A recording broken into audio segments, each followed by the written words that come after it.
नमस्कार मंडळी, श्री स्वामी समर्थ सर्वांना। तर बघा, आज 15 जानेवारी वार गुरुवार आणि आजच्या दिवशी आहे किंक्रांत। तर किंक्रांतीच्या दिवशी खास करून आपल्याला आपल्या मुलांसाठी उपाय करायचा आहे। आता कोणता उपाय करायचा आहे तर आपल्या प्रत्येक आईने आपल्या मुलांवरून काही वस्तू ज्या आहेत तर त्या ओवाळून टाकायच्या आहे।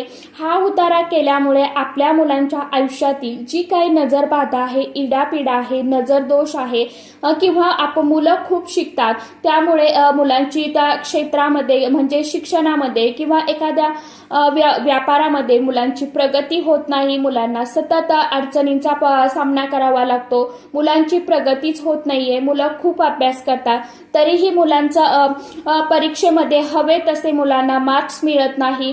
तर ह्या गोष्टी कशामुळे होतात तर जी काय नजरबाधा आहे तर ती आपल्या मुलांना लागलेली असतात। बऱ्याच वेळा मुलं आपल्या घरामध्ये आपण काय कामं सांगतो, काय बोलतो तर ते मुलं आपली ऐकत नाही। अशा वेळी काय होतं किंवा मुलं सतत चिडचिड करतात, रागराग करतात, हट्टीपणा करतात, आपलं म्हणणं ऐकत नाही। तर अशा वेळी मुलांना जी काय नजरबाधा झालेली असते त्यामुळे शक्यतो करून मुलं अशी वागू शकतात। तर यासाठी आपल्याला आजच्या दिवशी खास करून एक उपाय करायचा आहे। मुलांवरून प्रत्येक आईने काही वस्तू ज्या आहेत तर त्या ओवाळून टाकायच्या आहे। आता ह्या कोणत्या वस्तू असणार आहे, उपाय कशा पद्धतीने करायचा आहे याविषयीचा डिटेल्स मध्ये व्हिडिओ मी आपल्या चॅनलवरती शेअर केलेला आहे। ज्यांनी कुणी तो व्हिडिओ बघितला नसेल त्यांनी आवर्जून बघा। खाली तुम्हाला जो त्रिकोण दिसतोय त्या त्रिकोणवरती क्लिक करा, म्हणजे त्या व्हिडिओची लिंक तुम्हाला मिळून जाणार आहे। सर्वांना श्री स्वामी समर्थ।